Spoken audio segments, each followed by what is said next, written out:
Love.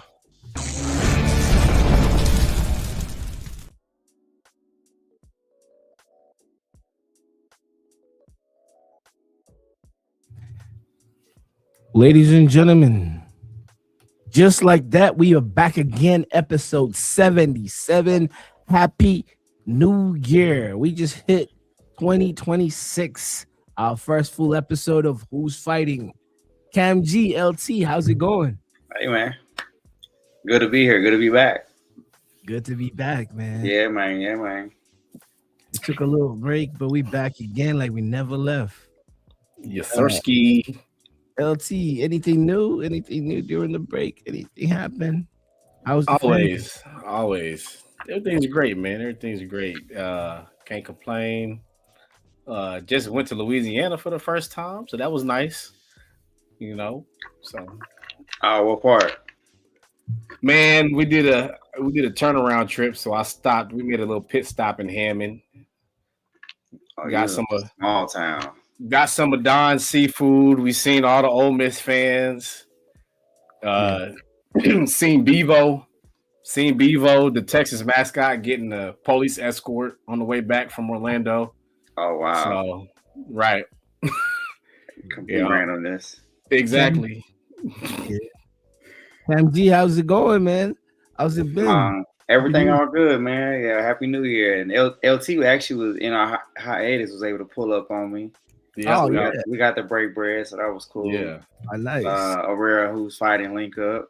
Right. We didn't even get a picture. I had my son with me. He gave us about an hour and a half. He was gracious. Nice. So that was cool, but it's been actually from a business side for me, that it was one of my busiest months since I've been a trainer, which is very strange, and I'm grateful for, because December is typically a month where I see a dip, in my business. But as of right now, it was just one of those things that kept me really busy through the holiday season. So even through the holidays were on Thursday. You had Thanksgiving Thursday, you had Christmas Thursday, New Year's Thursday. Ready to get back on routine, but everything good, going smooth, man. We good over here. Nice.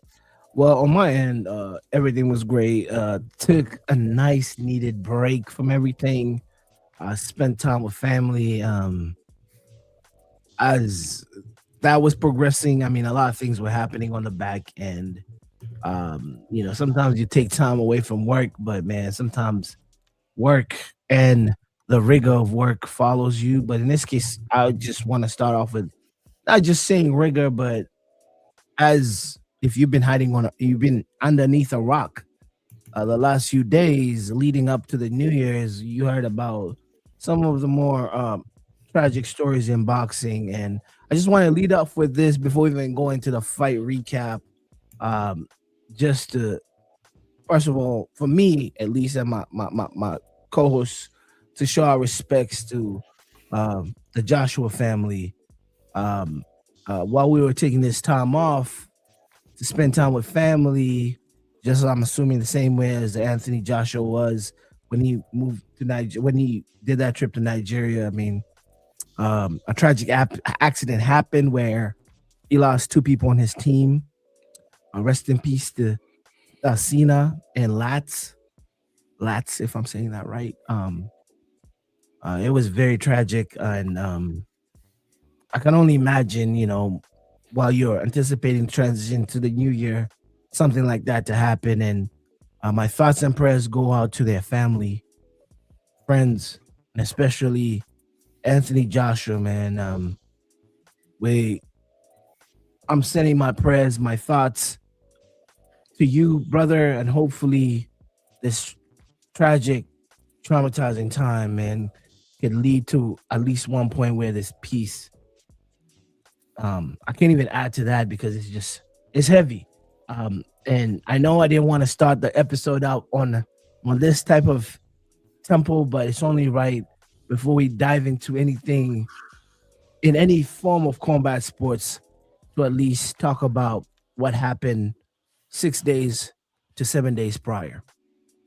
But post that news, spend time with family. A lot of things have happened in between that time. Um, but let's do what we do best which is let's transition over into our fight recap. If that helps me here with that transition. But fellas, am I missing anything here, or should I just go into the fight recap? Am I skipping Just, over something? I would just say, You want to add something? just prayers for comfort to the families. That's all. The families of those that were lost, Most and definitely. everyone involved. So Yeah. As that has been said, we transition over to what happened this Saturday. We had an MVP, a lineup. When we talk about MVP, as you all know, this is most valuable promotion. Prior to this, the headliner or the marquee fighter broke YouTube records for most viewed female fighter of all time. What's all time? I think it's all time. 44 million, I believe, or something of that nature. We have Amanda Serrano back in the ring. And in this time, she was defending her featherweight belts, WBA, WBO, and the ring belt versus Reina, Tellez. Fellas, you guys happen to catch this? yeah. So come to find out, Tellez was a late replacement, two-week late replacement. There's an interesting tidbit there because I was astounded by the significant disparity in record. Right, Tellez with a record of 13-0-1 coming into the fight, and then Serrano obviously fought like 50 something fights. So right, Man, she's just been a around for a while. straight legend. We cannot miss the fact that these were 3-minute rounds. 3 minutes. This is the How second. did we feel about that? Because we had Baumgartner. and then we had a fight on this undercard, correct? Yes. mm-hmm. That was 3 minutes as well in the women's So, division. all right. So how we feel about that? I'm going to tell you, these are direct slugs at Claressa Shields. Claressa, she's been talking about this for a very long time. And, she just kind of Feeling away. Man, it's unfortunate that she didn't get to be the person to do it for as long as she's been talking about it. But, it's MVP. They're very progressive as far as women boxing is concerned. And they're able to double down on that. And they got the steal on that one. But Yeah, because we've been asking about it. The women's side with the 2-minute rounds, it tend to create a lot more action. Right. But we sometimes feel a little slighted that we're not getting the full force of what women's boxing could be. Mm-hmm. So shout out to the MVP for stepping out and taking a chance when, you'll have people from like the WBC, Suleiman, saying that there's a science behind that, but there also could be. There's a point in our history in the United States of America where they use science to dictate certain things in our country. So we got to be very mindful of how we use science to regulate certain bodies. And also Germany's history. So you know what I'm saying? So there is a fine line, and I think the fans are curious about it. I think the women want to do it. Holly Holm, I know we'll probably get to that. I was extremely disappointed in the conclusion of that fight, but to get back to the fight with Serrano, Tellez was a very, very, very game opponent. I think she landed a lot of clean shots. Yeah. Both took some damage in this fight, but Serrano just had a little bit more in the tank to come out on top. She truly is a legend. And shout out to Puerto Rico. Puerto Rico was represented up and down the undercards. I'm watching the fights, and like there's a lot of talent here in this one small island nation. Quality talent, quality boxing. Shout out to MVP for getting Serrano and then running the slate um, down Yeah. there. So it was great. So Serrano There's is a a living legend right now. there's a lot of politics surrounding this episode, and it's very touchy. So I'm trying to be careful with this. So the original opponent was Erica Cruz. That would have been a rematch. Serrano had actually beat her previously um, by unanimous decision. So I don't really know too much about that, the change. But I agree with everything Kam Gee just said as far as Tellez is concerned. Shout out to Serrano and the Pink Jays. Yeah, Got the flaming hot Cheeto on the logo. At first, yeah, I was trying to figure out is that Church's Chicken? Is she got a Church's Chicken sponsorship? It wouldn't make sense. But nah, it's but anywho, this was kind of close at the end there. There was a point in yeah, time where this fight on the scorecards could have been, if you're looking at it objectively, it was about a what was this, a 10 rounder? yeah. 10 rounds. It was a 10 rounder. Mm-hmm. So we got about round 8 is Yeah. when Serrano really sealed the deal. Because if I feel like if Tellez could have, won those last 2 rounds, we may have been looking at a realistic draw situation. Obviously, that's not gonna happen for obvious reasons. But she was able to bust that eye up. That right eye. Yeah, to come up as a replacement. That you got to give a lot of respect to fighters that take fights without the true luxury of a whole camp.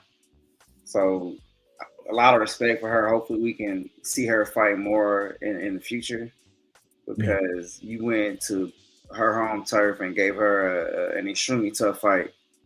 So nothing to hang her head about, and just a lot of times, we can think of a Padley versus Shakur Stevenson. Fights like these, you a late replacement, and they change their life because of that. So I think this is something that for her, this is definitely a life-changing moment. As a fight fan, much respect. Yeah, I agree with both of you on that. Tellez just gained me personally as a new fan. I want to see her growth in this game. I know she's only fought prior to this 12 fights. I mean, let me make sure, about 12 or 14 fights. I could be more. 15 prior. 15 prior. 13-0-1 or something like that. So she's cutting her teeth, and who is better else to cut your teeth with a legend in Serrano? And just a quick thing about Serrano that I really appreciate is she has been low-key the GOAT in her own scope, in her own land, because realistically she's only been beat by 1 or 2 people. Even if it records 4 losses, she lost to one person 3 times, Katie Taylor.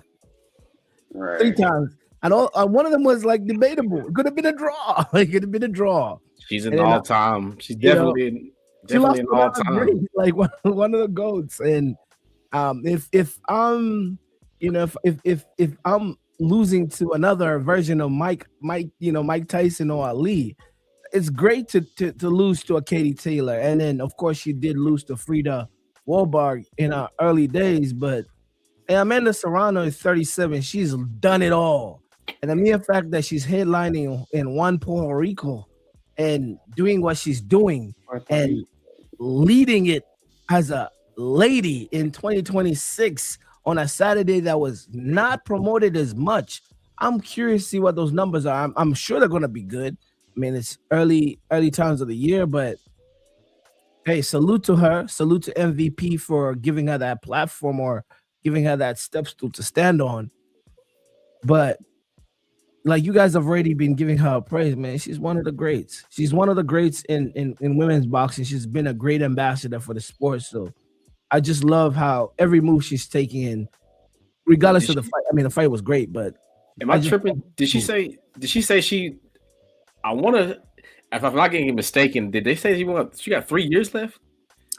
She'll be That would be kind. I heard that. And taking don't that type of punishment, I'm be very surprised. she's been in through 3 wars, bro. Them King Yeah. Taylor fights were crazy, and the way she fights is also. I love Amanda Serrano, but she fights. She's one of those that gets into it. She gets into it in her fighting style. I But might be. Yeah, I don't know. Maybe But I I'm getting did- mixed. Maybe I'm getting mixed up. did But I was hear like, that- You know, on the women's side, the champions tend to be a little older, so she's you know, it's something that it's possible. But with the wars she's taking, it would be hard to see that. But this was a showcase for Puerto Rico.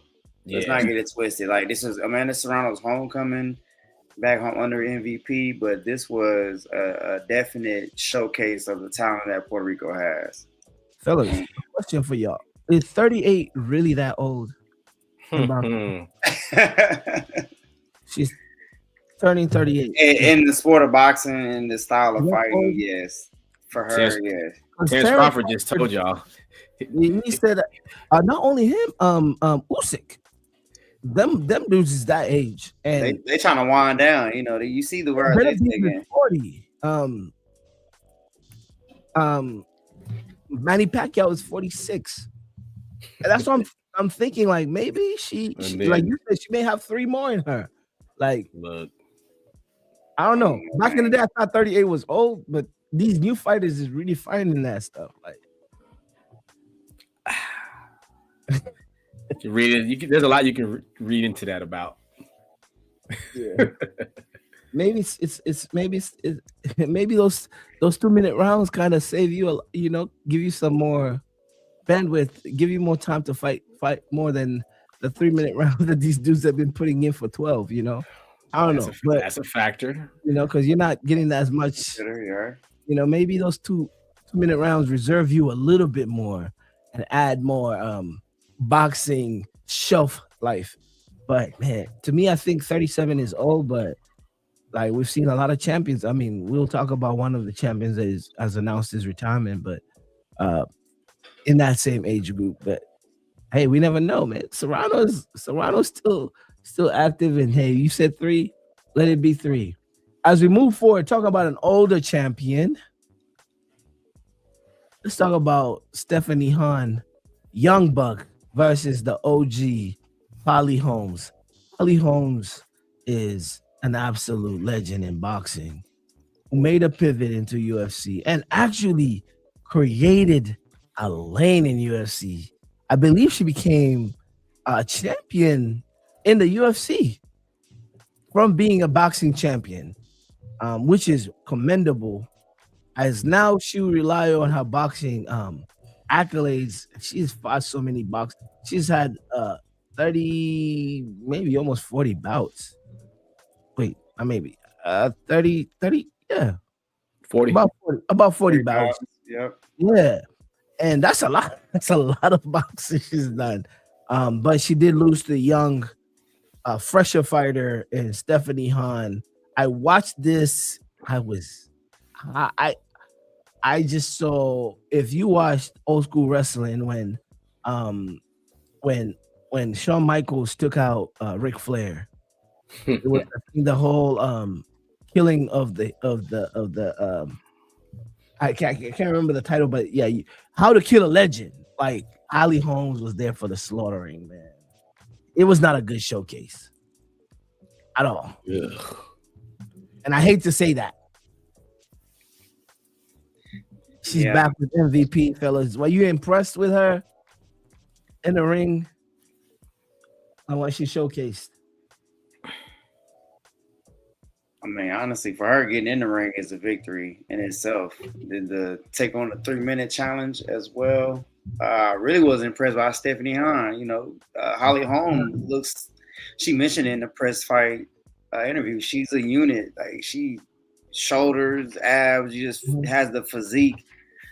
She's a true professional getting her body ready to fight. And I think she just ran into a young and hungry champion. Yeah.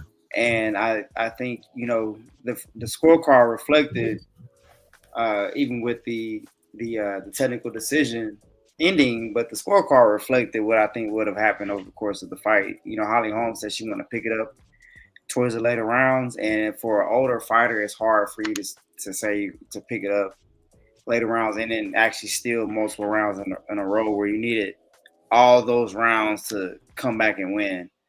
So they said they're gonna rematch. I think it'll serve its purpose, and then we can move on. But you gotta tip your hat to each time Holly Holm can step in the ring and look the part, ready to go. Yeah, and let me yeah.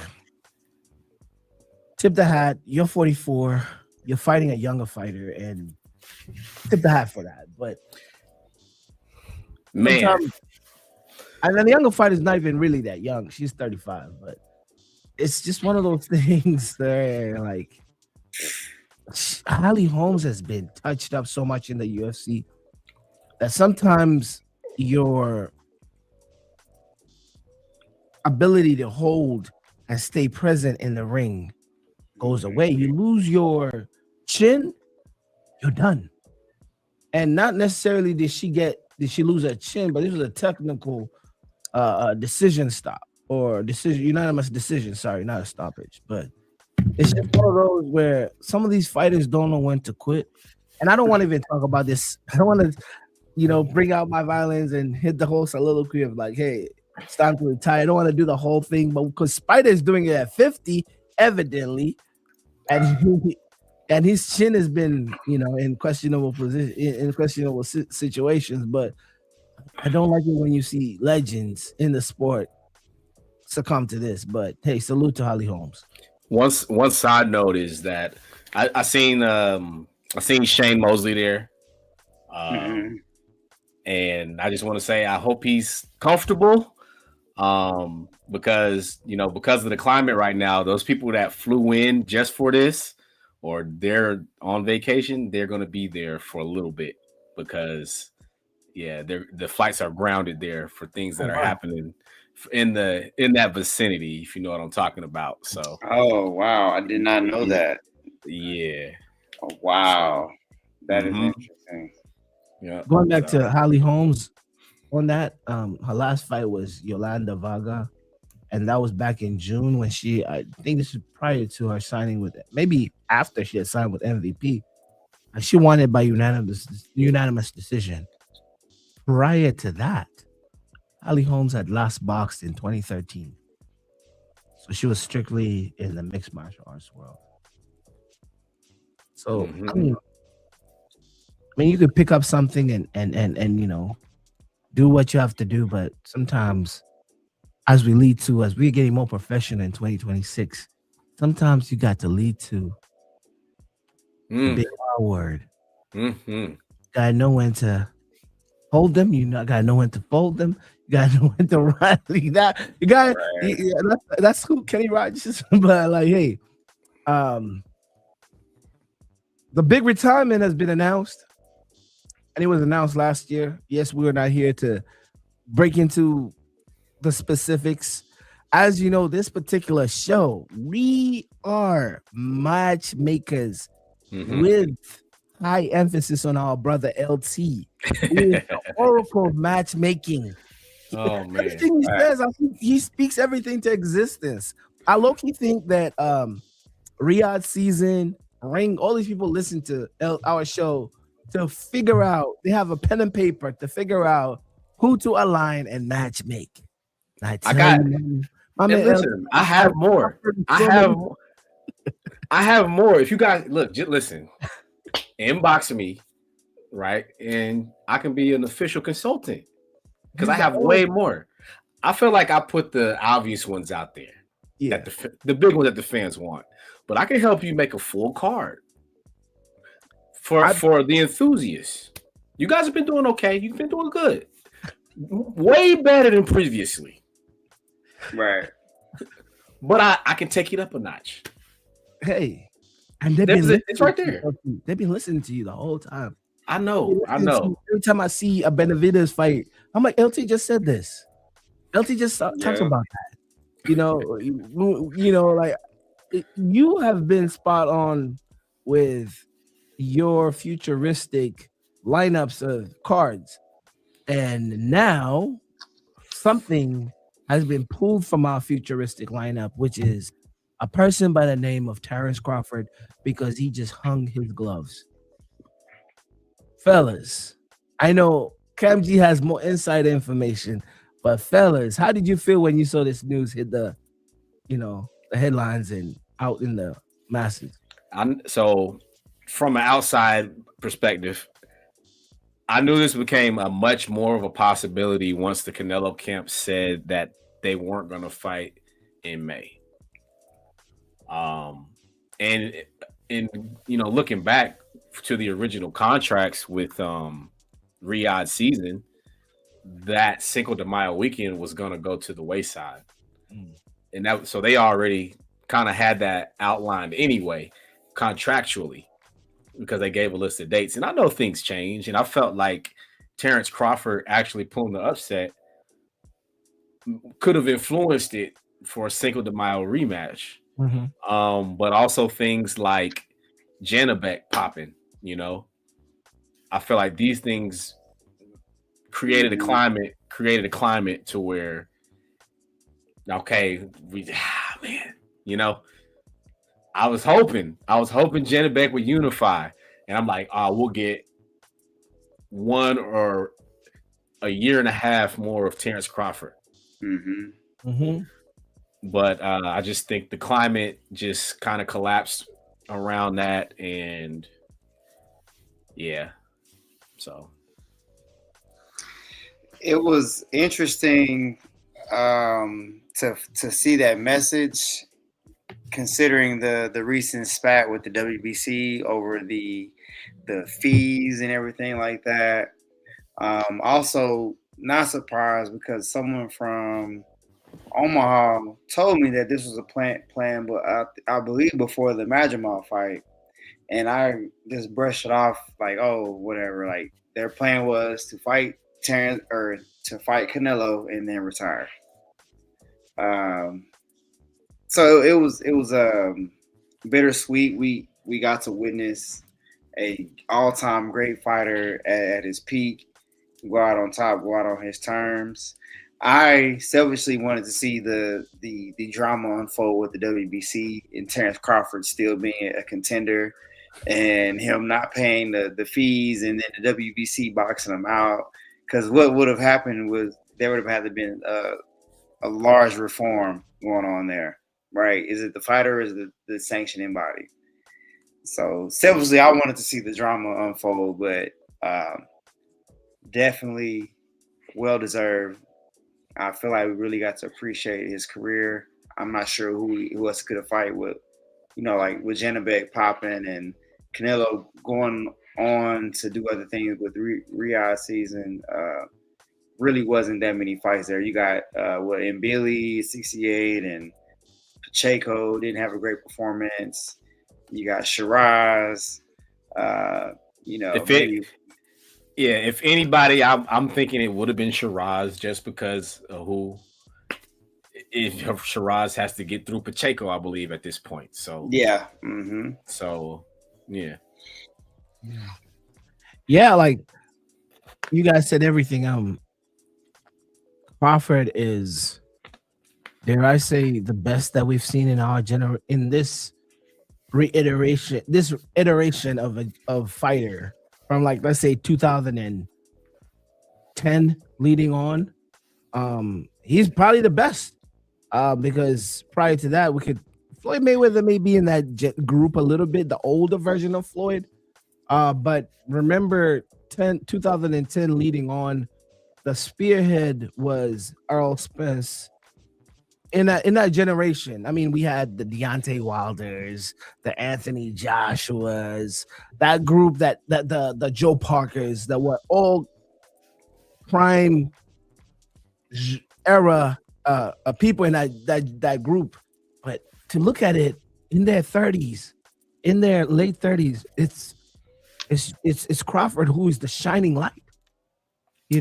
For the longest we didn't look at him like that because of his contractual alignment and who he was affiliated with, and how they kept a tight run on how everything was run over there.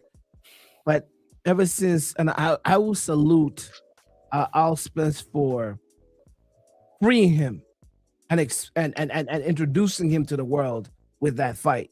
Because if Al Spence didn't take on that fight, a lot of people would not know how great Terrence Crawford was or is. And this is an Al Spence that was ejected from a car when he took on that fight. This was an Al Spence that, man, he's lucky to even be alive, let alone fight with a fighter of the level of Terrence Crawford. I mean, it's amazing. He's had a great career, and I could see someone who's not even Canelo was a beacon of that generation. I forgot to say Canelo's name, but if you fight the top of the top, the cream of the cream, and he was so easy like that, I could see why he's like, yeah, there's nothing out here for me, man. Yeah.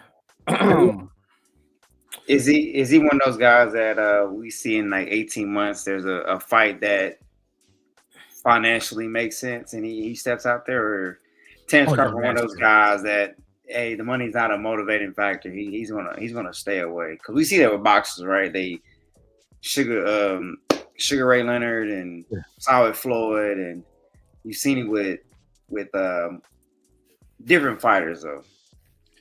I put it like this.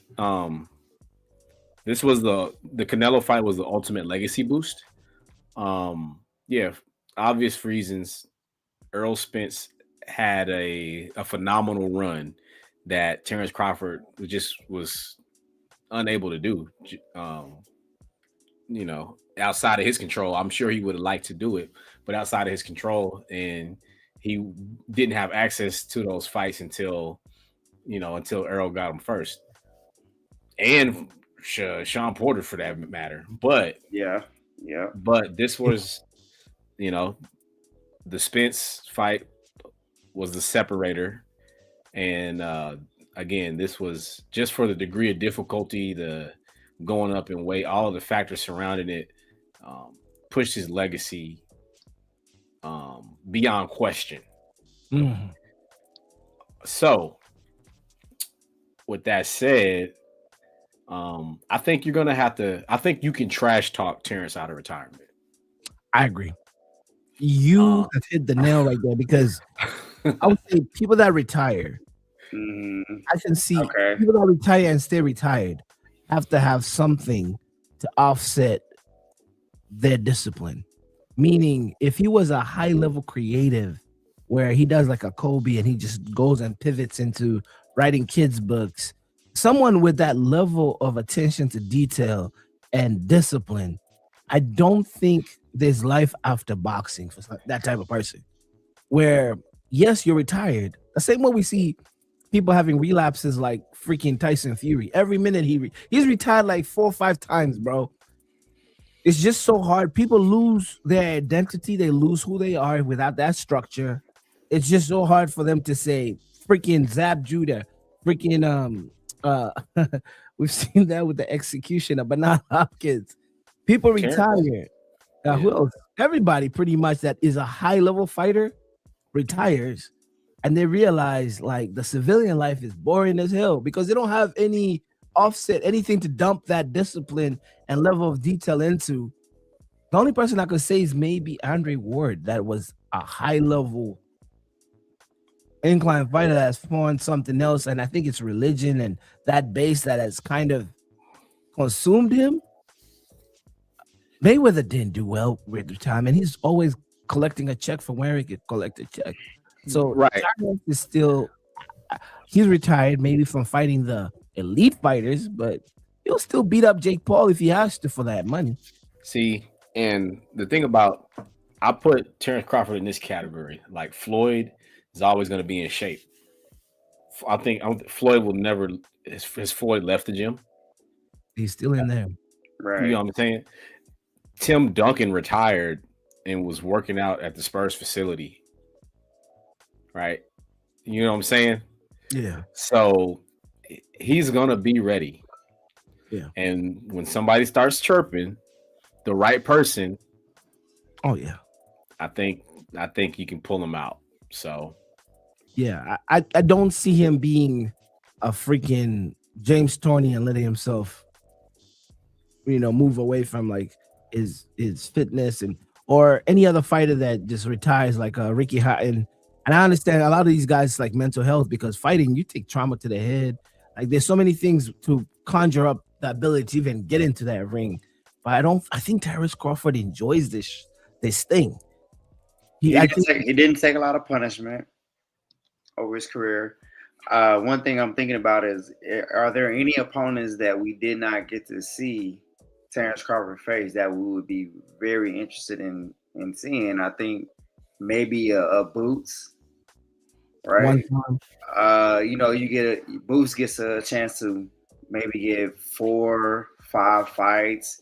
Then he starts, we're fantasy, right? Speculating, but if I'm Terrence, we see it all the time in boxing where these guys step away and it's not really the end because they just can't get enough. So if I'm Terrence, I'm not taking Boots. Why would I take Boots? The same way Floyd didn't take Terrence or didn't take Errol Spence. Why would you? You got to watch these fights, man. You're only good at your last fight. You watching the fight and he shows a little weakness. He like, man, you know what? Collect the check and get the dub.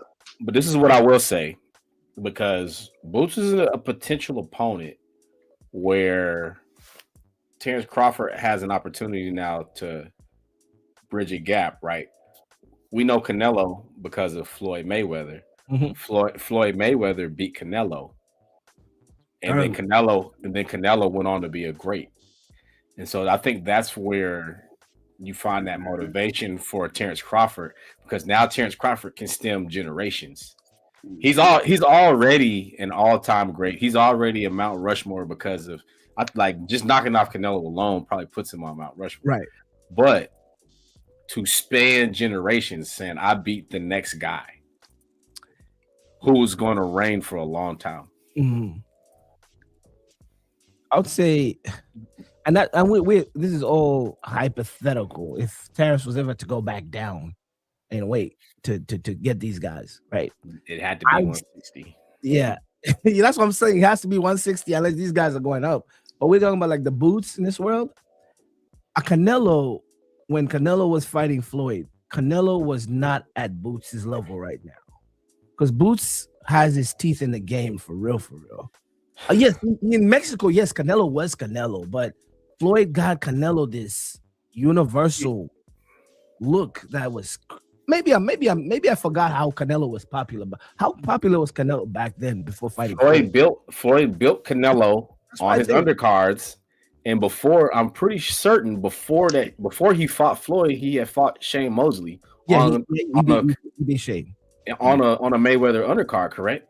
Mm-hmm. Yep. If I'm not mistaken. And the antagonizing nature of Floyd towards the Mexican fan base, it was a perfect play for him. Yeah. And I think Canelo was 21, 22. Boots is close to 30, man. So I think Boots may have reached his. This is Boots' time for real. This is deadly time. Like, if you want to take on that challenge as Crawford, I respect you. I want to watch it. But if I'm like, man, I could chase another Canelo bag or fight this young dude who's trying to use me to step his ranking up.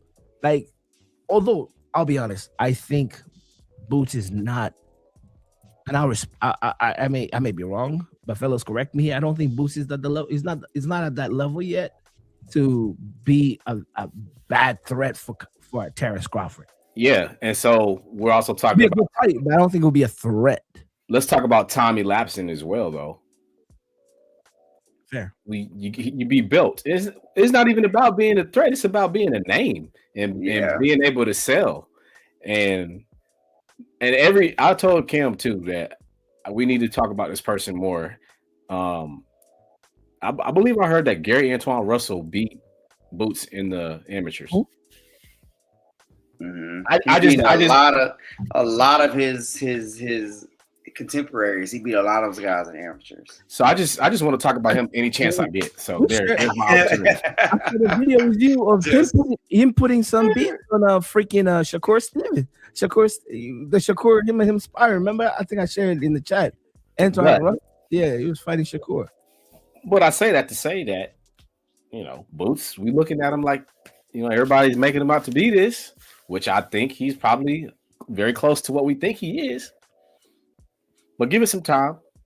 Exactly. Let Terrence sit back and watch. Let Eddie Hearn build like he's going to build. And we see Boots come off an Ortiz victory. Boots just stepped up. There's something there. We got to know when LT say something. We got to timestamp it. Boots just stepped up to 60 officially, right? Is he going? Nah. They're at 54. They're at 54. He only fought once at 47 or something like that, or they had a hard time unifying at 47. Couldn't make 140 anymore. It was right. The 140 was a poor performance, or he felt bad afterwards, something like that. 47. It was at 47? I feel like it was at 47. I know he stepped up. Let me see. He denied because he turned down the Ortiz fight at 54 because they wanted to unify at 47, and they couldn't unify at 47. So now he's up to 54. So that's like missing ships in the night, right? Crawford fought Madrimov, right? Just missing ships in the night. Basically, we're saying when boxers retire, we don't believe them fully because we start matchmaking immediately. Yeah, right. Who are they going to come back and fight in 2 or 3 years? They're coming back. Fellas, how about this? We talk about old rivalries, right? Do you ever see? And this is just me shooting freaking. I'm shooting a shot that does not make sense. Do you ever see a Garcia versus Crawford to revenge their amateur beef when they were amateur fighters and they fought on? Because apparently in the amateurs, Garcia used to beat up Crawford. So would you ever see that? Because you brought up Gary Antoine and his amateur pedigree, right? Because Antoine used to beat everybody in the amateurs. He was that guy from, I think he's from Michigan, right? Their whole family were beat. They were like celebrities, bro. So let's talk about Garcia. Garcia does have victories over Bud. So what if Bud is like, yo, the only person that beat me is Danny Garcia? Yeah, that was in the amateurs. That didn't mean nothing. And and Bud did make it to the Team USA team. He got beat by another person who made it to the USA team. Remember? So what if he just does that? I'm just shooting out of nowhere. Like this is just me just trying to find something for Bud, man. You're not seeing no Danny Garcia. I mean, did you see his last fight? His last fight. I saw Danny Garcia's last fight. He won, but he's not ready for. He's not ready for no. Yeah. Anyways, this transition is so smooth. We're now 168. We're 168 now. Let's talk about 168. Oh yeah. All right. So we got rankings. So WBA has officially elevated Jose Armando Resendez. Christian Mbili is a WBC interim champion. So is that Mbili versus that fight set? You got Hamza. Wait, Pacheco Shiraz, right? So that's the fight that's been made currently. Yes, Billy has been boxed out. It's been boxed out. Of course, that makes sense. Did he just fight though, right? Yeah, and Billy fought on the Crawford Canelo undercard against the Argentinian Martinez. Okay. Yeah, it was one of those rock'em sock'em, like split. Was it a split decision or it was a draw? We didn't know Lester Martinez. Yeah, Lester Martinez, and that dude trains with Bomac. Okay. That's Crawford. I think he's Crawford. He trains with Crawford, right? Lester Martinez is from that camp. Yeah, he's a Bomac guy. But yeah, we already talked about this. I love the trajectory of Hamza Shiraz. They're not fighting Billy. I already saw how he fought Balenga and Dog Walk Balenga good. But the fight before Berlanga, we all saw that. And Billy is even less. Don't even fight Lester Martinez. Them dudes do not know how to jab. So So it looks like let's get in Beasley versus Iglesias. mm, I don't know who. Do you guys know who Osleys Iglesias is? yes. The Cuban. Yeah. Mm-hmm. So apparently you do. I'm not familiar off the top of my head, but I want to see Mbili go through that IBF back door. But see, like a quick background on Billy. Billy's one of the most avoided person at 168. He is severe, like he's last resort. First of all, people use words like he does not have clout. Canadian, Cameroonian, I don't know what he's, I don't know what country, but like it's just so many things that whenever they talk about some of those big names in that division, they know he's a danger, but they always have other names ahead of that. So even Iglesias is considered higher than Mbili. Let me make sure I'm saying so. Depending on where you're looking at. But yeah, I mean Shishkin's a legit opponent. Well, that's who Iglesias' biggest name that I see. Shishkin's fought the likes of William School, Jose Uzcategui. So you talking about the track star William School? Yeah. Knocked out. He got knocked out. No, one knockout. Okay, I was about to say he got knocked out by School. Jeez. He's a runner. He's a track star. Wait, our guy Iglesias has been holding his IBO belt for like 3 years. Yeah. Yeah. So like that's what I'm saying. Billy is like looked at as kind of like an interim WBC guy, and no one really picks up his call. So and like you said, that division, because of Benavidez left it, right? So when Benavidez leaves that division, you have the WBO, IBF vacant, and WBC is also vacant. Well, yeah. They're all vacant. Nobody's in there in the super middle. Ah, man. Real quick note, our friend of the show, Sam S3 Arnold, is at in the camp right now with Christian and Billy, getting some work up there in Montreal, Canada. Very nice. So we'll get a report back. I think he said he'll be back the 10th, and he'll be fighting later this month in California. So I think be great preparation going into his next fight. So that's good work. Yeah. So coincidentally, Iglesias just fought Shishkin in Montreal. So possibilities. Oh, we get an IBO shot. That belt is all them belts is vacant. The IBO is how are we regarding that belt? Because I know we typically go WBA, WBC. I'm looking at the IBF rankings. IBF, okay, guys. They're vacant. They're vacant, right? So that's why I put the rankings there. The WBO and the IBF are vacant, right?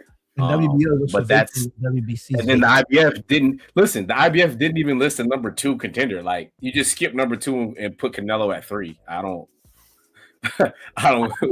I would assume.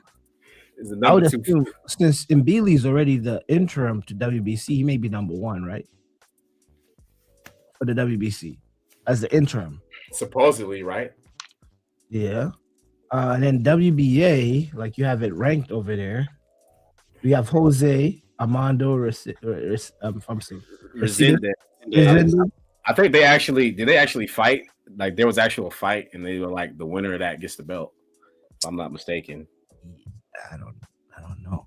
Then the WBO got Canelo somewhere in the mix still. Toro. Let's see. Split decision. Oh. Oh, Resendez just came off that victory over Caleb Plant, so and he was the interim super middleweight champion, so they just elevated him. And that was a very surprising. That was an upset at that point. So I would love to see Caleb Plant get back in the mix. That dude got 9 hey, lines. that's one I want to see. Friend of the show, S3, somebody give my man a big opportunity. Yeah, give him the opportunity. Hey, I'm ready to get in camp for one of those fights. Nice. F3 fights for 68. What was that? F3 fights at 68, not a higher. I believe his next fight may be a catch weight. If I can confirm that. Yeah, they're deciding if they're going to stay at 68 or go to 75. So I think that's a matter of, what they decide moving forward. So I think he'll be great at 68, 75, whichever he decides. So I'm looking here. What happened to Carlos Adames? I'm saying that right. He's fighting coming up. That's the dude that beat up Shiraz. Yeah, he should be fighting coming up here soon. Is he? Let me look here. Yeah, I believe he's in January. All right, I see. Yeah, Carlos Adames is fighting.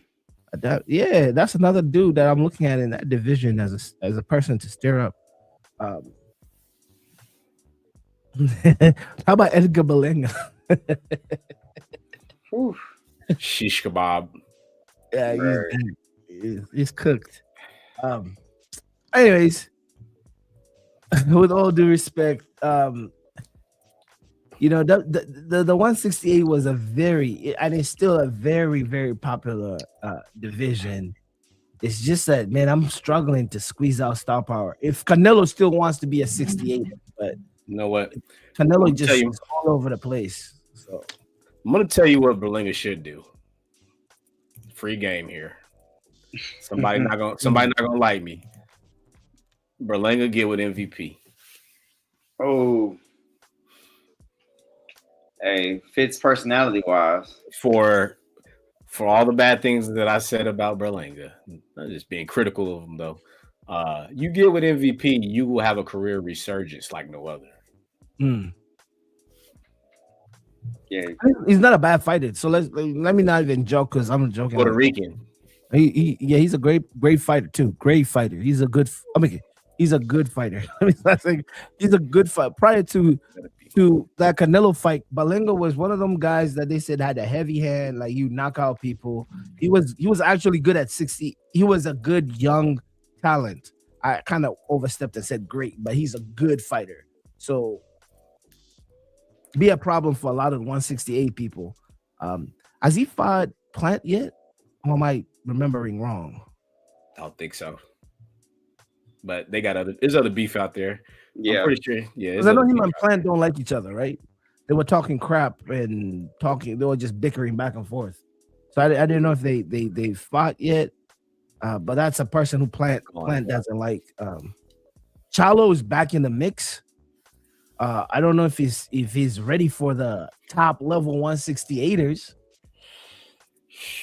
or he still needs to work his way up. We still know his jab is A1 from what he showed. The jab looked like a Charlo jab. I'm like, okay, this dude has been away for like 4 years. But that jab looked A1. I don't know if he's ready for the bigger names, the Baileys and all them monsters, but Berlanga to work with Derek. Ooh, bro, that's a good one. Berlanga versus Charlo. That's a good dust up for Charlo to see where Charlo's level is at.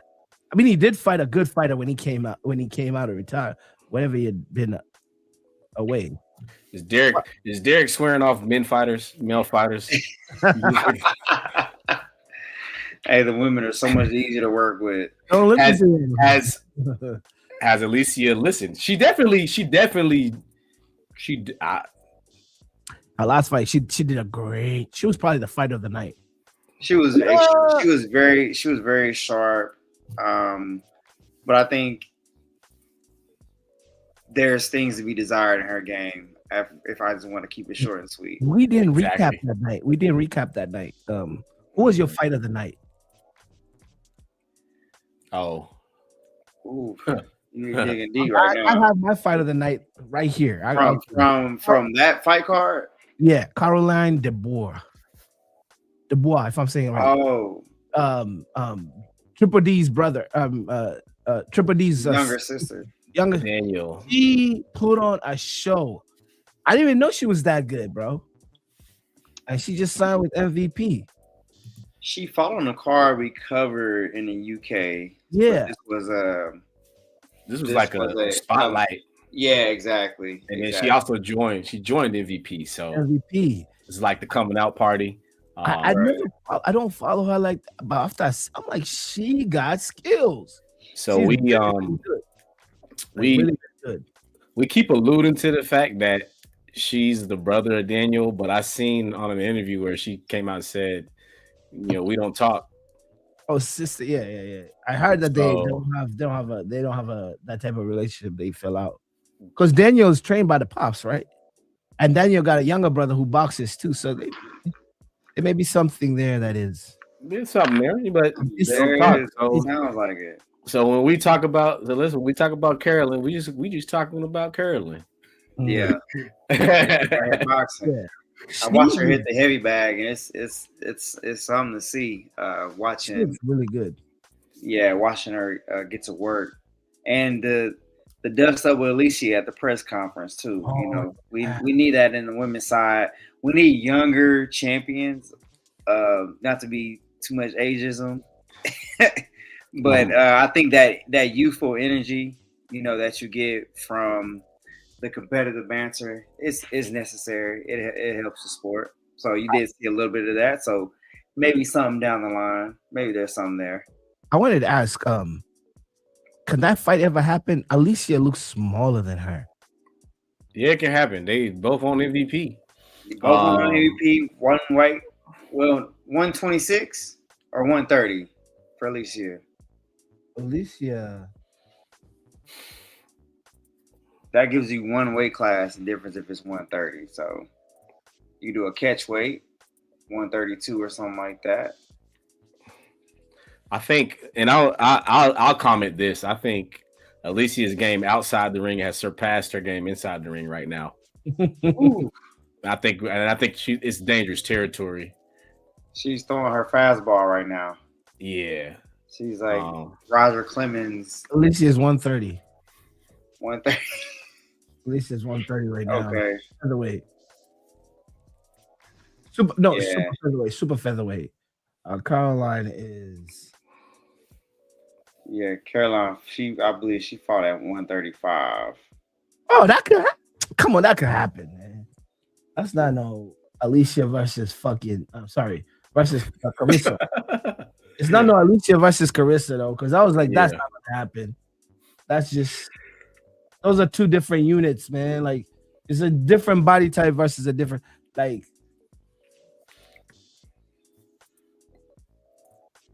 But it's something we might have to see because 30 is nothing. That's nothing. You end up just running out of competitors on the women's side. Yep.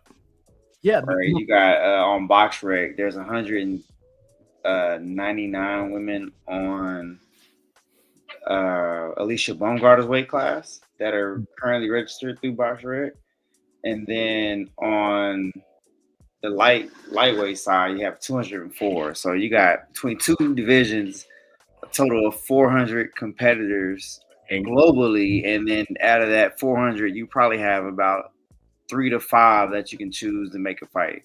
And where is Gabriela Fundora? Gabriela Fundora, she's fighting at she would be down at 118. Is it 118? 114. She was fighting at a very low weight class. Yeah. So she could make it. I mean, she has the height to make it to these girls' weight. The frame, right? I don't know if her body would let her gain all of that, but she's like 6. No, she's like 5'11". Yeah, she was.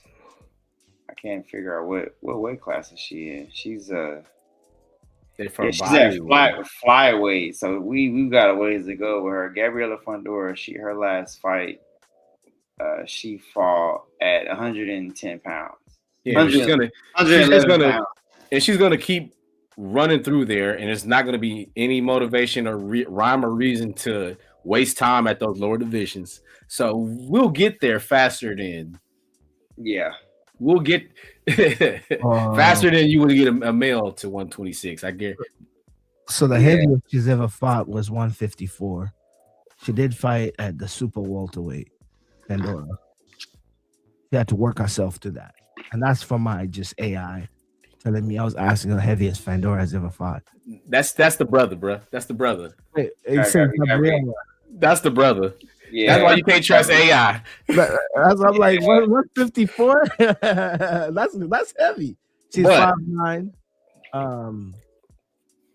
She's very young too. She's 23. I thought she was older than that. So, like you said, things are on the course. The ecosystem, cannibalism. I just They kind scrolling of her box rig. I'm seeing that one of our sparring partners has fought Gabriela Fundora to a 4-round decision. India Rodriguez fought back in 2021. She's a sparring partner of one of my female fighters. So just didn't even know that they fought. I have to ask her about that. India Rodriguez. Yeah, they Small fought. world. Yeah, they fought July 3rd of 2021.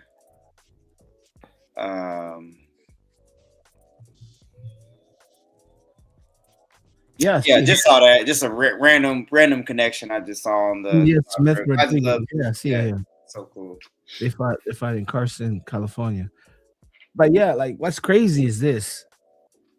That girl, that Gabriela Fundora, is not being talked about in the normal scopes of like news outlets of who champions are, because I'm looking at her record, bro. She's defended that title for a long time. Mm-hmm. And I think she's unified too.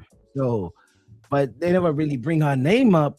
She's had Undisputed. more fights Undisputed. than the Alicia Baumgartners, and like she's almost leading up to 20 fights undefeated. I mean, she's 17 right now, 17 fights, but she never gets that. I don't know why she didn't get that marketing. Maybe it's just the weight division. That 110 is just, it's not, I guess it's not attractive of a weight category weight division. to like brag about, because a lot of these ladies that are all of the name right now, they don't have too many professional bouts. You know, it's just that, you know, the amateur speaks for themselves. Like Carissa, let me see. Does Carissa have 20 professional bouts? Nope. Like 17 or 18 or something like that. Right. Correct. So they don't have a lot. And, you know, it's just that they're just marketable. And I could see, like, LT was saying Bob Gardner is now somebody, like a machine was just, some switch was just turned on her. She's all over my social media, bro. She's all over my Twitter. I'm looking at AJ, whether her weigh-ins, and I'm like, yeah, she aesthetically is amazing. But like there's ever since she joined MVP, there's been a machine. You could evidently see that she got something being pushed. And it's evident, and it doesn't really align with how many fights she has had as a professional. But this is neither here or there. I was just looking at Gabriela Fundora's record, comparing it with all the others. It's just, yeah, Baumgartner has 17 fights. 17 as of the last fight that she had with Layla. So Gabriela is the unified, undisputed, but we don't hear nothing about Shorty. So that's always interesting to see that. Like, and I'll be honest. Even if she joined MVP, I don't know how you could market a Fundora. Like, how do you market her? Like, she's just I hate to say this, she's a flat track bully. She's just beating up little people. Like, I'm sorry, am I wrong for saying that? Like, it's just punching down. She's punching down. Literally, Yeah, there you go. she really is. She's not back Punching to down. One of her opponents she fought was literally 5 feet nothing. She's beating up little girls like a 9-inch advantage on one of her opponents. So it's just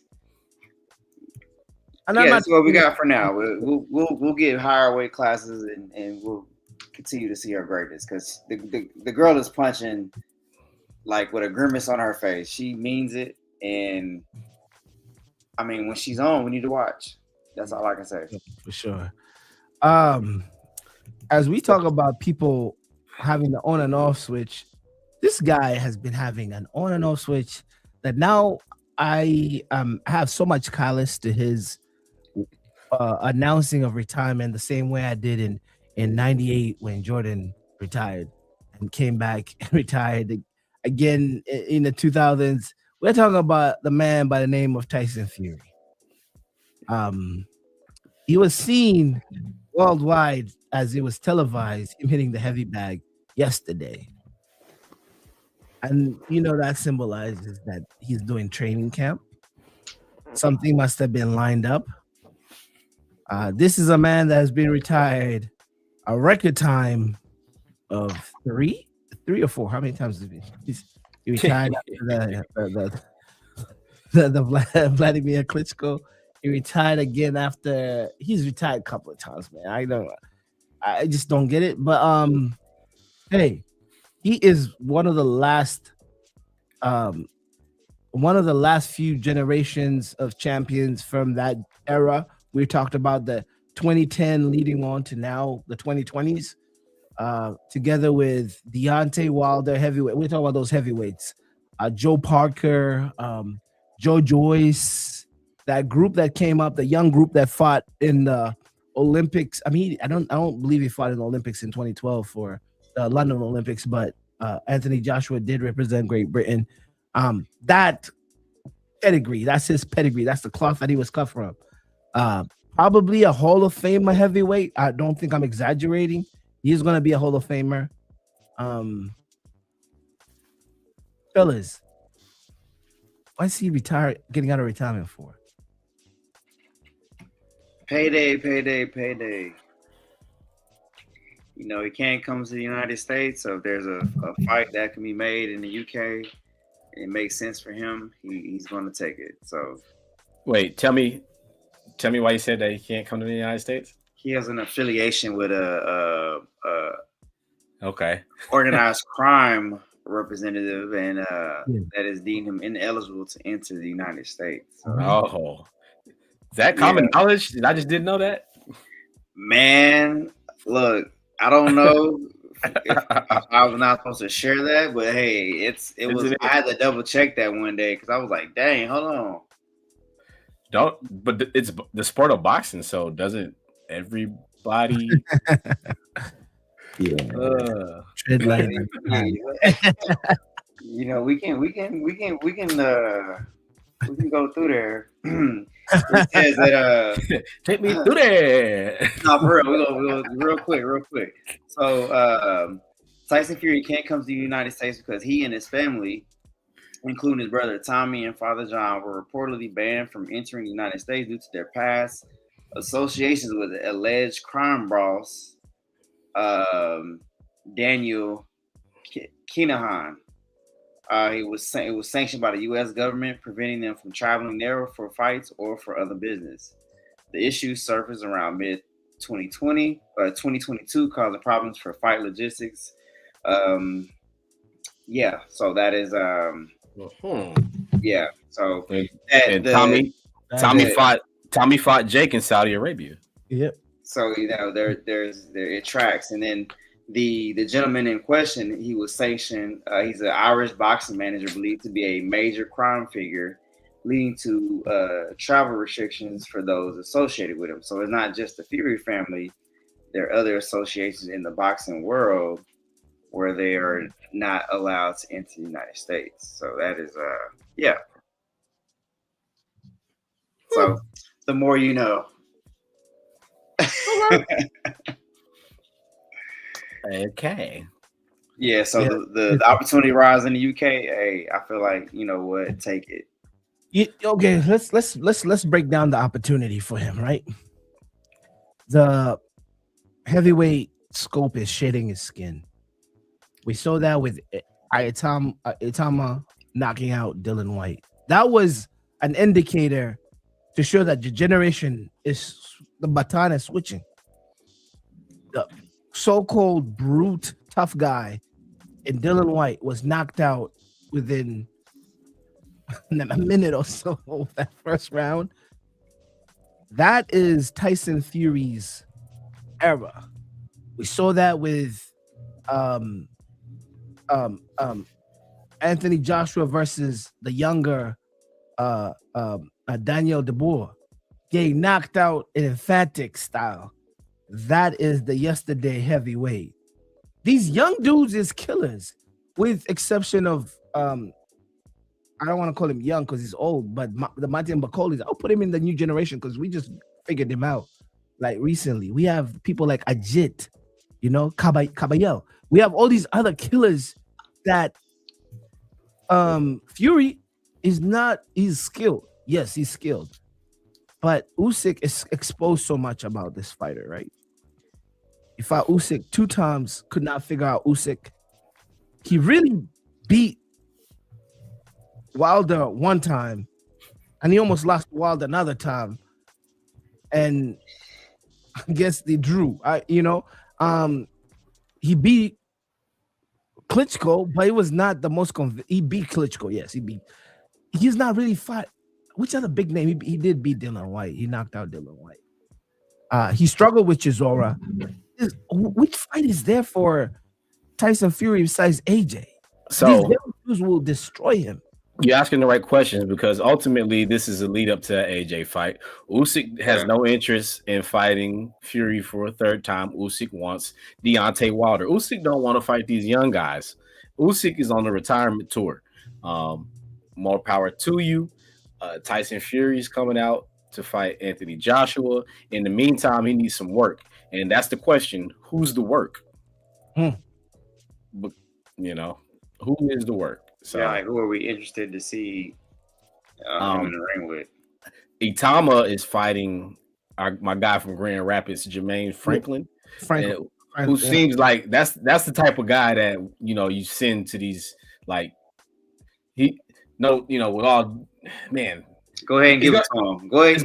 It's gonna sound bad, but he's the crash test dummy. But he's never been knocked down, if I remember correct. Right. Yes. So you're bringing in an All-American tank.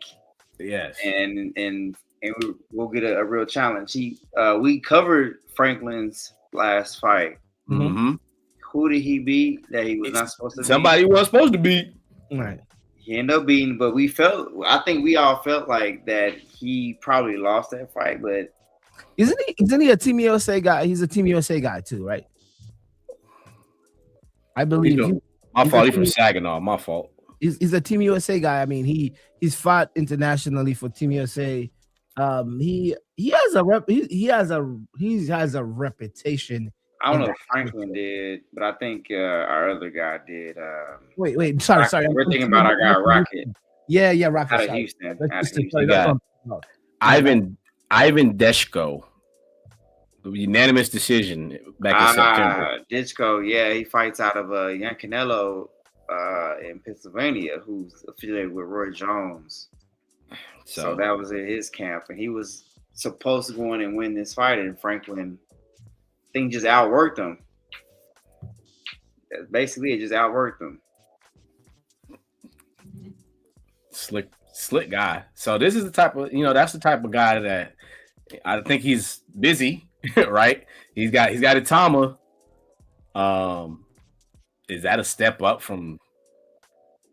I don't know, but it's good work for Itama. That's what we know. Yeah, but that's the type of opponent you're looking at.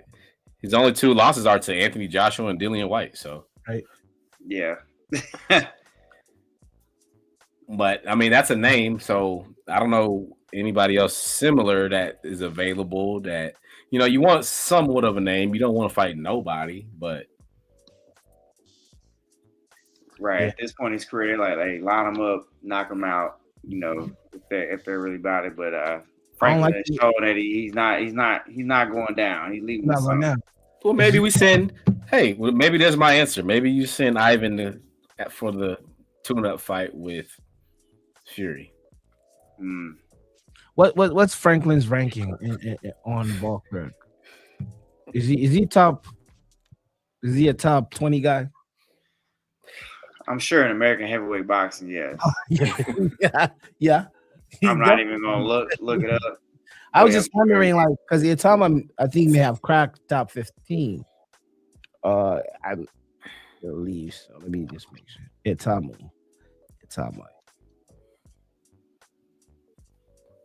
Yeah, these guys. American heavyweight boxing.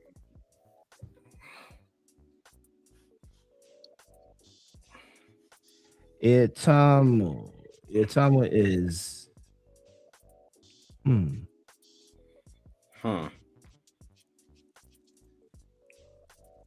Where we at? I can't. I'm having a little delay.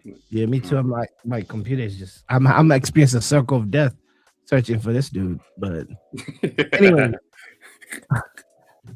it's just spinning and spinning and spinning. But moving away from his ranking here with these two guys, but hey, if Fury's coming back for that AJ fight, I don't know because of recent events. I don't know if AJ is gonna be ready because I heard that AJ has a fight he has a fight date guaranteed for February 19th, I believe. Prior to after he had fought Jake Paul, he had a February date, quote unquote. I don't think that's gonna happen now that this has happened. And I think he has another date in 2026, and I believe that's gonna be mid or early 2026. I don't know how quick of a turnaround from the February date. So if Fury's starting his training camp as of today, then I don't think it's gonna be necessarily AJ. I can definitely see a Chisora versus him, but Chisora, I believe, is already booked up to fight Dylan White. I believe. Yeah. So that'll be interesting to see like who actually shakes out of that. Yeah. That's what's crazy? In all these old dudes, my faith is in Chisora because I've seen him fight. His style is still his style. Like it's just it matches good. He's not been knocked out bad. Yes, he's been knocked out by Dylan White, but he's a guy who has fought multiple 12 rounders. All these other dudes have been just dropping like fleas, man, because his heavyweight hits, them things is loaded. So, anyways, moving away from the possibilities of Tyson Fury and who his mystery next fighter is. Franklin is the third ranked heavyweight in the United States. Oh, nice. 37th in the world. Behind Michael Hunter. On BoxRec, no. On the sanctioned bodies, probably is. Michael Hunter was. See now we have. Michael Hunter is number one, right? No, we got our guy Torres. Yeah. Torres, This is via BoxRec though. This is via BoxRec, so we're having some. But yeah, we're it's like a BCS ranking. Yeah, there you go. You got the people on there putting their ranks in and their opinions and but Jermaine Franklin, number 3 ranked heavyweight United States, via BoxRec. Number 1 being Richard Torres Jr., number 2 Jared Anderson, number 3 Jermaine Franklin Jr., and then we wrap it up top 5 Stephen Shaw, 4 Deontay Wilder, number 5. This is United States rankings via BoxRec.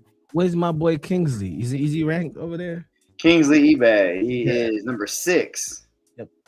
Yeah. Number 6. Nice. And then our Michael. Wait, I don't even see him on here. Yeah, something's going on. But yeah, that's where we are on Yeah. the heavyweight side. Shout out to our guy from Topeka. Yeah. I was looking for him on here. I remember his name if I saw him. John Cantrell, Cantrell. number 10. Number 10 on this here list. God show love where you can. Yeah. So E. Thomas he's knocked out Mike Balogan, which I think was the back in May, second round TKO, and man, he can't just be going around beating up American heavyweights. I mean, that's what he's on right now. He's on it. He's on it. He's on it, and he's this feels politically charged, and all the foreign boxers coming and beating up the heavyweights over here. Well, they got I'm gonna put that out there. The British people got to get their lick back because there's a Ukrainian who is catching bodies all over the UK. There's a Ukrainian cruiserweight. We got another in the heavyweight just catching bodies, man. In Usyk, caught all of their bodies, and he fought each of them heavyweights like 2 or 3 times, catching a body. But moving on from that, let's talk about some fights to look forward to. June 10th, this coming up Friday, here in the U.S., Barclays Center, Brooklyn, New York. We have Subriel Matias, we've talked about on this show, versus Delton Smith. Fellas, are you familiar with Delton Smith? I know we talked about Subriel before, but I don't know who Delton is. Delton Smith. Not aware of his game and what he represents as a fighter. So the UK guy, right? He's a UK guy. Okay. He is from Sheffield, Yorkshire, England. Yorkshire. Okay. I don't know who that is, but we know who Subriel is. He last fought Matthew Germain on April 19th. Before that, he won a unanimous decision. Before that, he fought Walid Uiza, got a TKO, winning the vacant European light welterweight title. Oh, he's retained the WBC silver lightweight title. And before that, knocked out Jose Cepeda, March of 2024, where he won the vacant WBC silver lightweight title. So, So Subriel, last time we covered him was back in July when he was defending the WBC lightweight title versus Alberto Puello. We were surprised actually. Yeah. I think we all had Puello winning this fight. Right. It was a MD decision for that. And that was back, they fought in New York too. Louis Armstrong Stadium. So this is, I wasn't aware of Delton, but it looks like I'm looking at Delton's resume. He's the truth. He's not, he was, a weights person, but he's the truth. So we're looking at 135. Let me see here. What super lightweight? Super lightweight. Yes. So Dalton Smith headlined the card where Padley went back home. Remember, Padley fought Shakur. Then his next fight was able to be at home with Eddie Hearn doing it. That was this fight that Dalton Smith headlined on that Padley card, if we can remember, just to try to place it in time for us. Here's another Here's another argument starter, Kam.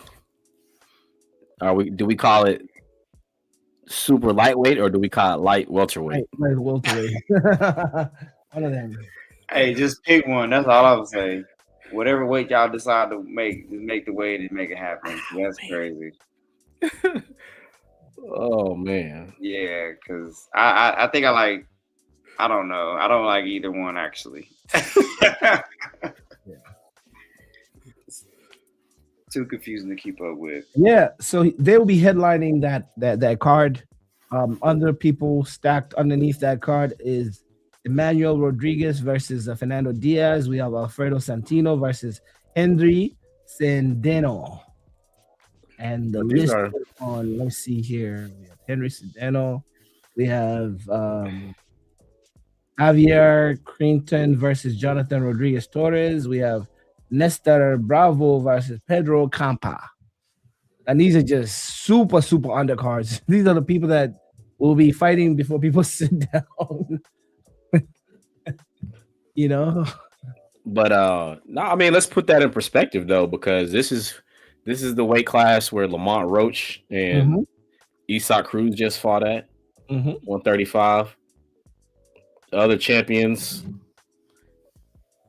okay, doesn't even make sense at this point because I'm looking at Abdullah Mason, Raymond Murataya, Gervonta Davis. That's lightweight. Yeah, they are not us. This will be a light welterweight, I believe. So this is 140 junior welterweight. So this is 140. Okay. Got it. See, those words make it confusing. All right. So let's put that in full perspective now, because again, Pollo, did they award Pollo the decision over Gary Russell? If I'm not mistaken. I think Pollo, yes, he took a decision over. And so Matias kind of messed up my scenario where there was a rematch. So Gary Antoine is the WBA, Richardson Hitchens is the IBF, and Tiafimo is the WBO. Devin Haney is the WBC junior welterweight champion in recess. Isak Cruz is the WBC interim champion. So this is Is Gary still the WBA or he's very old. I guess Gary Antoine. Yeah, according to this list, as of yes. And then we have Antoine got to get busy, man. One fight in 23, one fight in 24, one fight in 25. Yeah. Yep. So 3 fights in 3 years. But again, a lot going on here. We got Tiafimo fighting Shakur coming up.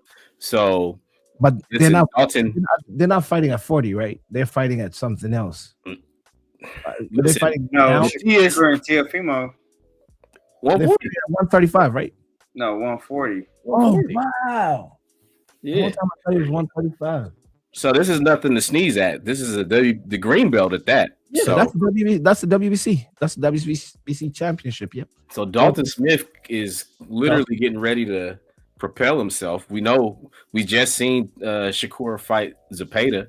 So yeah, it's actually this is a all lights on Dalton Smith because I didn't know who he was. Of course, we talked about Matias before, so yeah.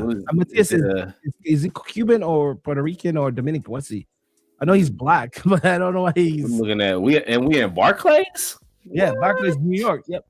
Barclays said, "Hey, look, man, PBC, come on, somebody. It's Dalton's got to be an Eddie Hearn fighter." Yeah. What's his matchroom?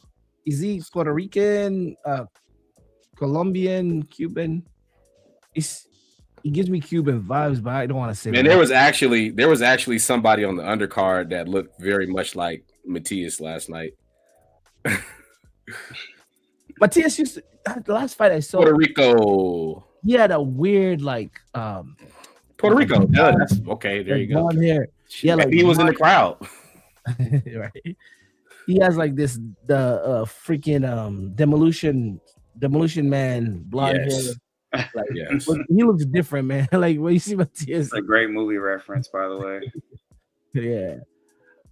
But moving on to another fight, but it's across the pond in the good old country of Deutschland. And if you don't know what Deutschland is, that's Germany. I don't want to even say the city. If you guys know how to say Obersachsen, Germany, we have Ajit Kabayal versus Damien Ingba. If I'm saying it, Naiba.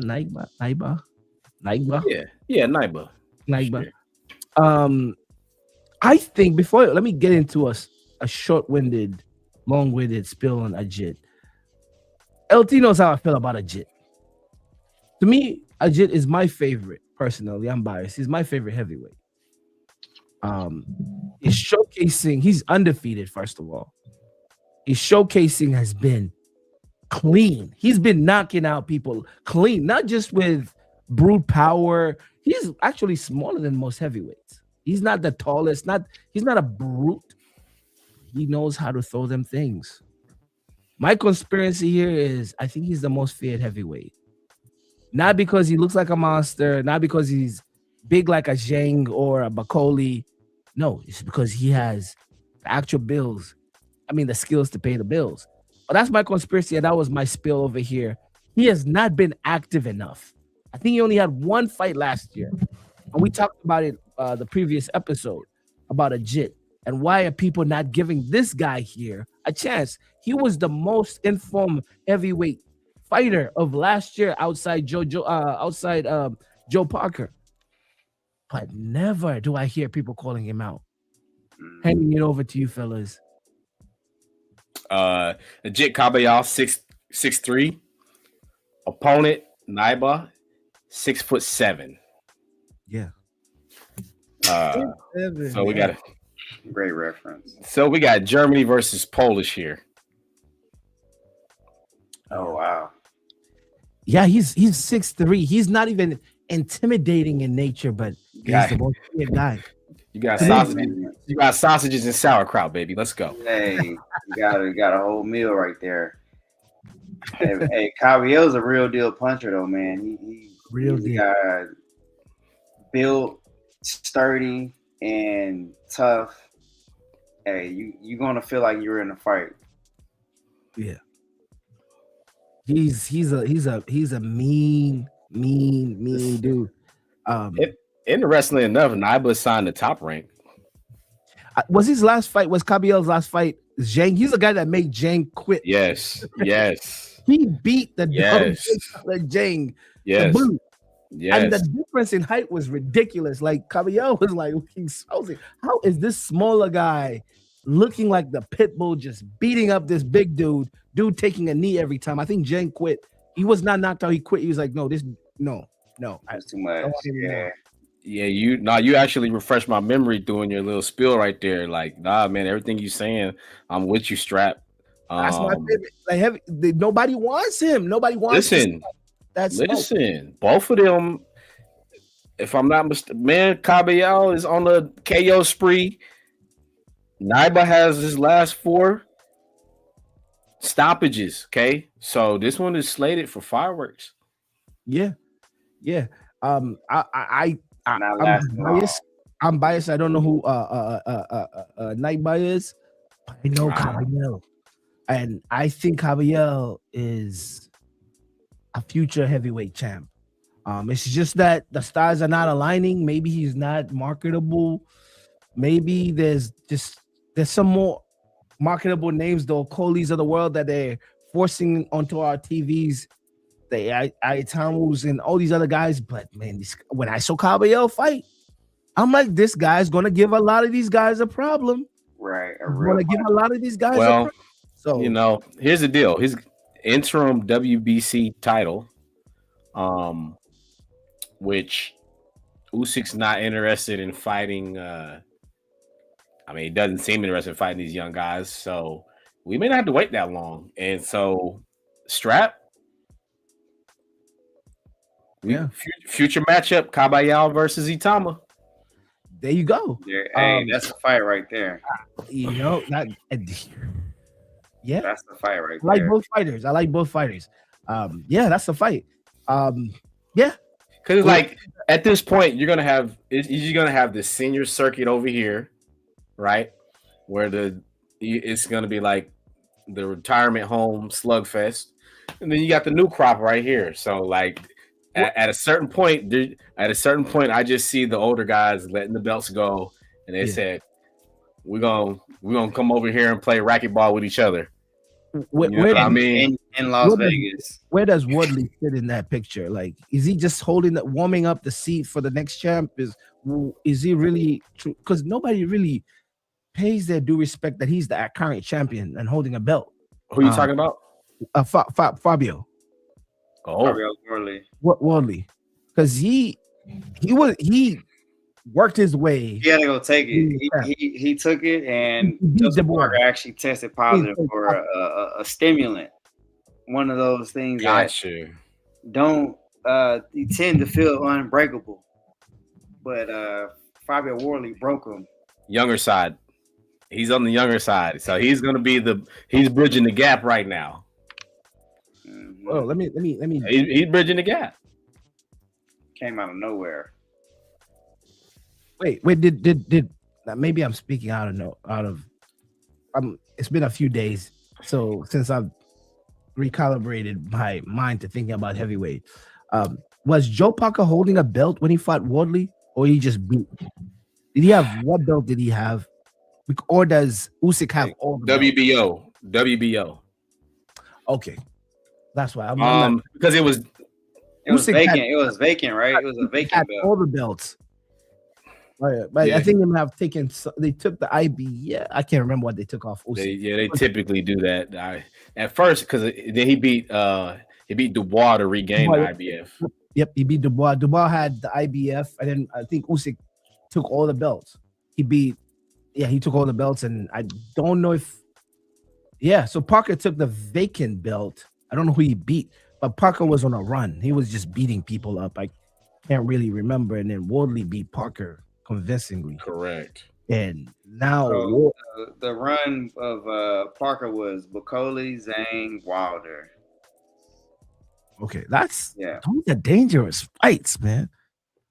These are interim. Fights. Interim, yeah. So I remember. So when Wardley fought Parker, is for the vacant belt. It wasn't for they were not taking a belt from Parker. That's why I got confused. So so Wardley does have a belt. So he's one heavyweight over there that has a belt, and then the rest are with the Ukrainian. Got it. So you're absolutely right. So it's just old regime versus the new crowd. I don't know if Wardley is considered old or new because he's been around, but he's in that new crowd because he's because the old guys learn about him. The old guy's not gonna want to touch him, unless it's just Chisora, but just for Well, hey, Ajit is legit. Hey. Can't wait to see him fight this coming Saturday. I'm definitely going to. I know it's gonna be on the zone. I'll have my my coffee or my tea, my chai tea ready to watch this fight. We can skip this next one and go to just because we got time to come back to that, so we can just talk about all of it. So January, packed full of fights. The beginning of the new year, of course, we already covered the Serrano Tellez. We talked about the Matthias versus Smith. Bakram. Oh, Bakram. Making his appearance. Bakram. So, happy 2026. Yeah. We started off with a bang, literally. Yeah, there we go. Literally. You got Moritayo, then you got Xander Zayas, Adames, Shushu. Yep. Yeah. So we got, and then we have Shakur and Teofimo. So, hey, the month's starting out pretty good, man. Pretty good. Will not complain. Yeah. And just going off. I believe the fixture is January 31st fixture, which is headlined by Tio versus Shakur. I noticed that Keyshawn was shown mercy by how would I say this? By the people that show mercy. And he was put on that lineup. And that is great. That's a great fighter. Keyshawn Davis is a great fighter. And for a minute, I thought we were losing him. Well, I tried to skip it, but Strap. Here we go. He's on the lineup there. You have Keyshawn versus Ortiz. So here it is. Keyshawn is now on that card. I don't know if he's not part of his old. He was part of Top Ranking, I believe, right? In his old. Or I don't think it's part of Top Ranking. But that is a very top rank heavy card. Yeah. Everybody, both headliners came up through the top rank system. Right. Shakur is now with Eddie Hearn. But you know, yeah. So a Bakram, right? Yeah. This is definitely an opportunity for redemption here. Redemption, absolutely. And prior to his sabbatical or the time he was put on, I like to call it boxing timeout. He had a belt that he lost. Yeah.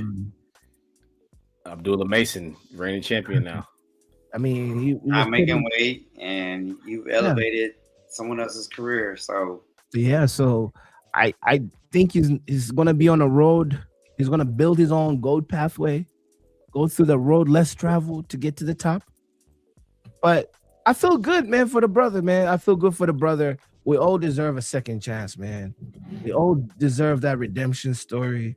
I don't like how he took it online and did the very Keyshawn way. He deleted the video though, but he had a video just going bananas, doing back, just going crazy, saying the businessman is back in business. I like it. I know it's all passion, it's all emotions, but sometimes, man, it's okay to turn your phone off and be in silence. Enjoy that moment. Don't go. Nah, but you just reminded me of something in that video. Did you finish your point? I'm sorry.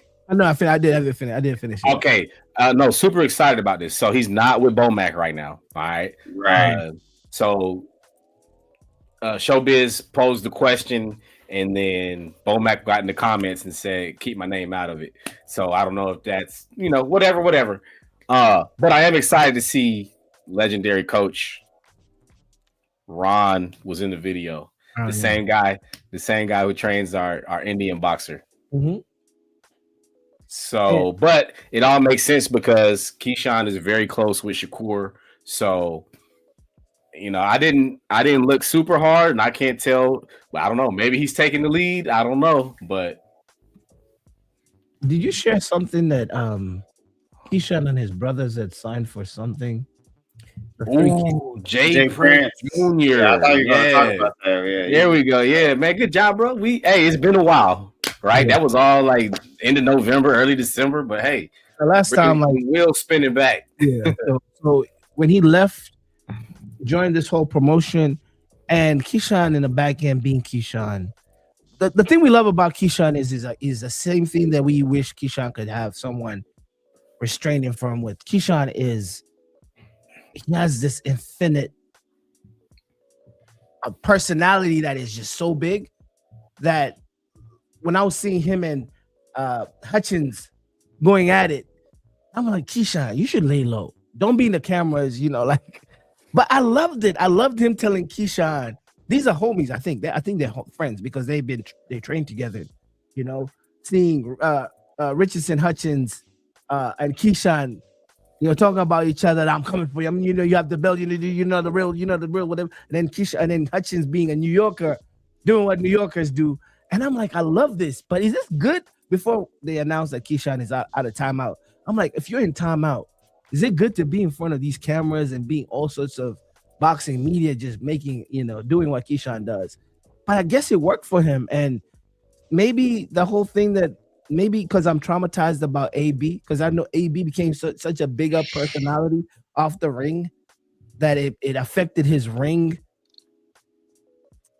pool. I hope that's not Keyshawn. I think Keyshawn is not an AB. And I like Keyshawn, man. I like when he pops his ish. I like when he does what he has to do. So seeing him back on this lineup, man, it's a great story. And hopefully he takes this second win seriously and be the real businessman like he talks about being. So, but interested to see who the lead trainer is here. But nah, man. We was hard on the man. We were, and rightfully so, because we as let's be honest, we kind of older guys. Yeah. Keyshawn is young, and we saw that. We saw the play. We saw the play by Top Ranking. Keyshawn is supposed to be that guy. Abdullah Mason has slipped through the cracks, yes, and became that guy for them. But let me pull back. Abdullah It's Mason just too much. It's too much talent. It's just too much talent to be denied. Yeah, Too much investment, right? It's, right. it's PR move. Listen. It's the sport of boxing, okay? Right. Like we I do- forgive you. America is the land of second chances. Yeah.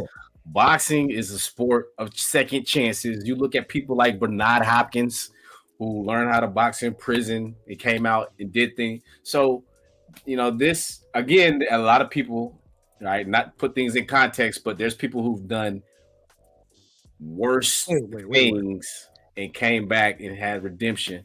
So, listen, fair hiatus, right? Sit down, think about it. Time for reflection. And all right, now let's get back to business, kid. Let's go. Yeah. All right. Listen, we was bad. We kicked you when you was down for a little bit. All right, but all in all, man, we rooting for your brother. We appreciate your talent, and we really want to see you shine. For Don't sure. want to, so. And we like we said, we are fans of you, man. We the ring talent cannot be denied. Yeah, man. I say keep doing that. We was heartbroken, bro. Yeah. We was heartbroken. You had everything going your way. Everything. Sure. All right, time to get back. Hometown headlining, everything, man. Hey, he's that guy. But hey, that's a stacked card. That's I believe January 30th or 31st. One of those days. I'm definitely watching that. We should go back to our new year because we didn't even go through what forfeits we should do for the person that won the 2025 predictions, but we were talking about that behind closed doors because we know who won it. Treated like fantasy boxing, and then 2025 started a whole clean sheet of our predictions. But that definitely should be on the predictions list. We talked about Bahram being on that card, man. It's a while since I've seen Bahram fight, man. So that's long time. That's good, man. That's good that we're gonna see him fight. We have more Martella fighting. We have Zayas. That's Andy Cruz, by the way. Andy Cruz is Keyshawn's daddy or something like that. Oh, really? Am I mistaken? That's what he was talking about, right? Oh yeah. That's what he said. He said, "I'm his daddy." Yeah. I was like, "He's his daddy." Like, I don't see that, but like that. They're talking crap, but yeah. And then we talked about Shushu. Man, it's a beautiful month, man. So we'll definitely be on the lookout for that June 31st card. Going back a little bit to, I'm sorry, I say June, January 31st. January 24th, the young man himself from the UK, Moses Itamu versus Franklin. We already talked about this. And look, hold on. I'm going to give you one right now. Let's stay on Keyshawn for just a second. Jermaine Ortiz gave Teofimo fits. Oh. Lefty, right? Southpaw. Mm-hmm. So that'll tell us a lot about the way things stack up, how Davis can handle that.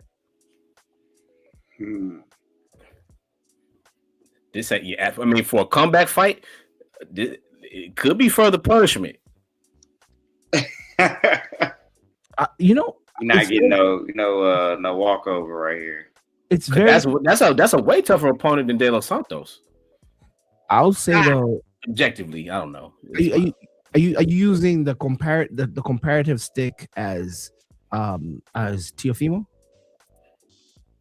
Sorry, am I? Yeah, because as somebody who sees Teofimo, the ceiling for Teofimo, he's in an advanced stage of his career as compared to Keyshawn, who is a former champion, but just like on the cusp of crossing over from contender to champion versus Lopez, who is an established champion. But there's phases of Teo though. You have phases of Teo. There's Teo after Lomachenko and Teo after the dude from Australia. Yeah.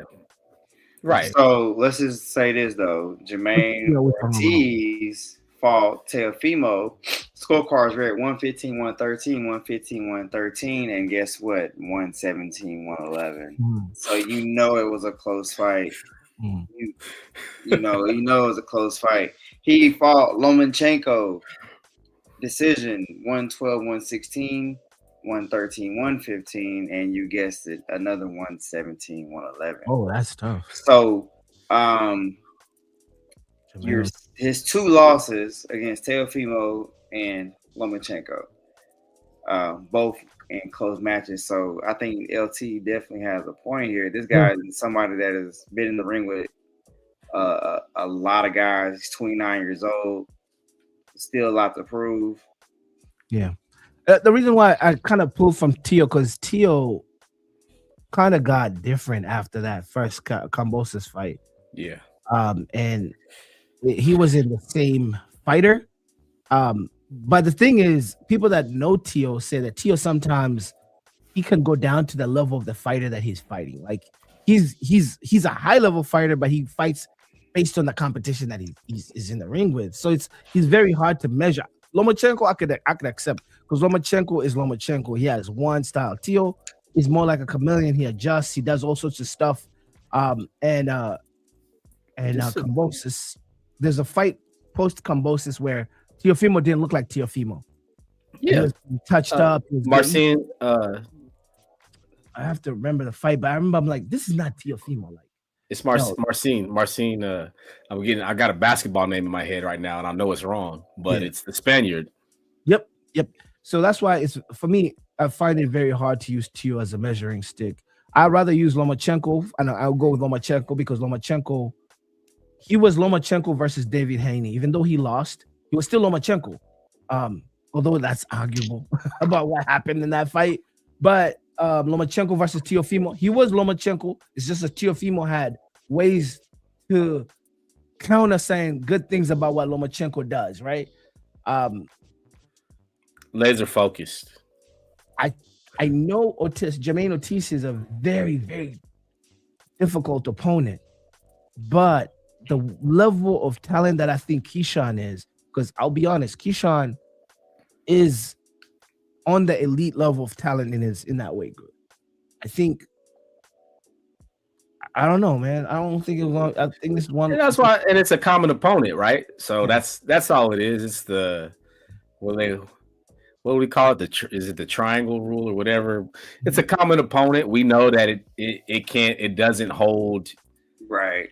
But that's the closest thing we got.